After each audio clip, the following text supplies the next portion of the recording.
1 year of கல்கி 2898 ஏடி. ஒரு வருஷம் ஆச்சு கல்கி திரைப்படம் வந்து 1054 கோடி ரூபாய் கலெக்ஷன் பண்ண ஒரு மித்தலாஜிக்கல் சைஃபை படம் தான் இது. ஒரு புராணமும் சயின்ஸும் கலந்து 2898 நடக்கக்கூடிய ஒரு கதை. இது 3 உலகங்களா இருக்கு. காஷின்னு ஒரு உலகம், காம்ப்ளெக்ஸ்னு ஒரு உலகம், ஷம்பாலான்னு ஒரு உலகம்.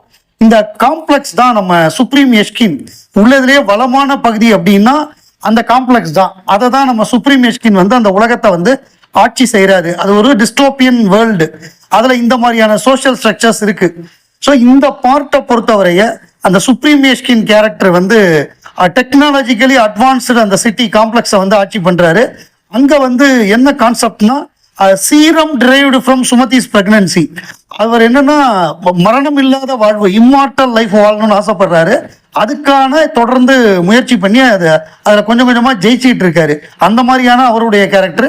அமிதாப் பச்சன் கேரக்டர் ஒரு புராண கேரக்டரோட கனெக்ஷன் உள்ளது. அதே மாதிரி பிரபாஸோட கேரக்டர் அது ஒரு புராண கேரக்டர், கர்ணன் கேரக்டரா சொல்றாங்க. இவர் வந்து அஸ்வத்தாமனுக்கு மரணமே கிடையாது. அவன் எவ்வளவு மகாபாரதம் முடிஞ்சு இன்னும் வாழ்ந்துகிட்டு இருக்கான்னு அவன் கேரக்டர் காமிக்கிறாங்க. சுமதி அப்படிங்கிற கேரக்டர்ல தீபிகா படுகோன். இதை நாக் அஸ்வின் டைரக்ட் பண்ணியிருக்காரு.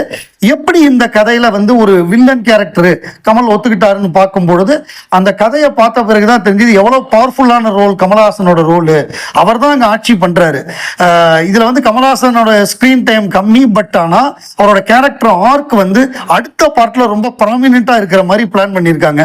கமல்ஹாசன் ஸ்கிரீன் டைம் இந்த first part is relatively limited as revealed by the actor himself. The director Nag Ashwin has stated that Ashkin's character arc is more prominent in the sequel அப்படின்னு சொல்லியிருக்காங்க.